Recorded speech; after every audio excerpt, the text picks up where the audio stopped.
С 1 марта в Таджикистане повышаются зарплаты для военнослужащих и сотрудников правоохранительных органов. Посольство в Таджикистане в Турции открыло горячую телефонную линию для граждан страны. В результате землетрясения в Турции и Сирии погибли более 1400 человек. Али Хаменеи в честь годовщины Исламской революции помиловал десятки тысяч заключенных. Россия и Иран планируют производить дроны на заводе в Татарстане. Президент Таджикистана Эмомали Рахмон подписал сегодня, 6 февраля, указ о повышении зарплат с 1 марта 2023 года для военнослужащих и сотрудников правоохранительных органов на 25%. Как сообщается в комментариях к указу, опубликованных на сайте президента, президент также указал установить базовый оклад для расчета коэффициентов для воинских званий военнослужащих и специальных званий сотрудников правоохранительных органов от звания рядового до лейтенанта 995 сомоний и от звания старшего лейтенанта до генерала армии 895 сомоний. Согласно указу, также поручается установить размер базового оклада как основу тарифных коэффициентов для государственных служащих, работающих в военных структурах и правоохранительных органов, в том числе административных должностей высшей 1, 2, 3, 4 категории государственной службы в размере 895 сомоний и для административных должностей 5, 6 и 7 категории государственной службы в размере 995 сомоний. Кроме того, с 1 июля 2023 года, согласно подписанного указа, поручается увеличить должностные оклады работников организаций сферы образования, науки, здравоохранения, социальной защиты на 20%. Посольство Республики Таджикистан в Турецкой Республике сообщает, что активировало горячую телефонную линию для граждан Республики Таджикистан, находящихся в провинциях Кахранман-Мараш, Хатай, Османия, Адияман, Газиантеп, Шанли-Урфа, Диярбакыр, Малатея и Адана, и пострадавших в результате землетрясения утром 6 февраля. В результате сокрушительного землетрясения на юге Турции, согласно последней информации, никто из граждан Таджикистана не пострадал, отметили в посольстве. Посольство Таджикистана в Турции находится на связи с соответствующими органами страны пребывания. Информацию о погибших и пострадавших в результате землетрясения среди граждан Таджикистана не поступало, отметили в диппредставительстве.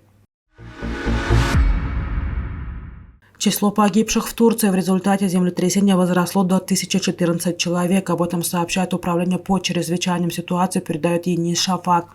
В Сирии жертвами стихийного бедствия стали 403 человека, пострадали 1284 человека, сообщили в местном Минздраве.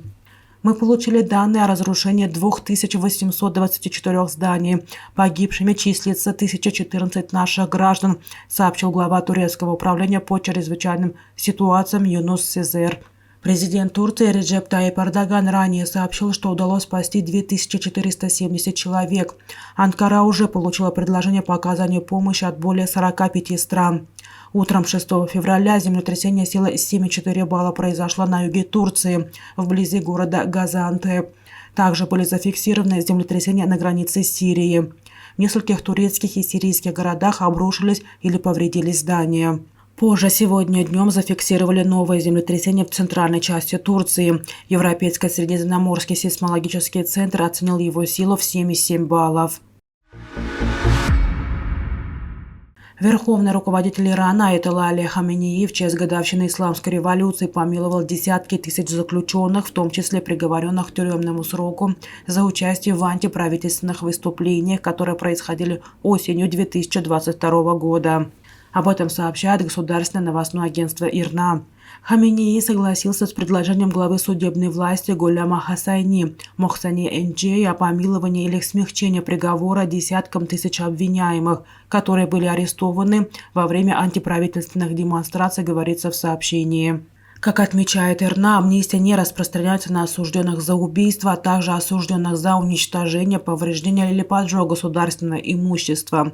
Кроме того, помилование не подлежит обвиняемым в шпионаже и работе на иностранные спецслужбы.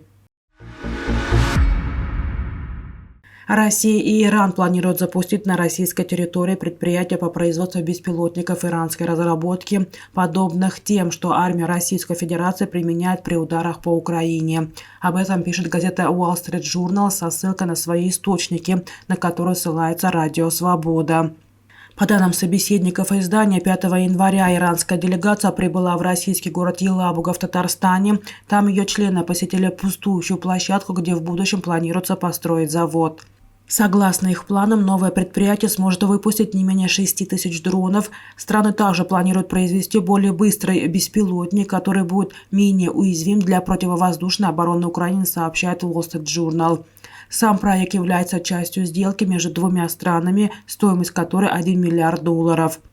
Возглавлял делегацию Ирана бригадный генерал Абдулла Мехраби, входящий в руководство аэрокосмических сил Корпуса Стражи Исламской революции, а также Гасем Давамандан, управляющий директор компании Quds Aviation Industry, предприятие, которое по оценкам США играет ключевую роль в производстве иранских беспилотников.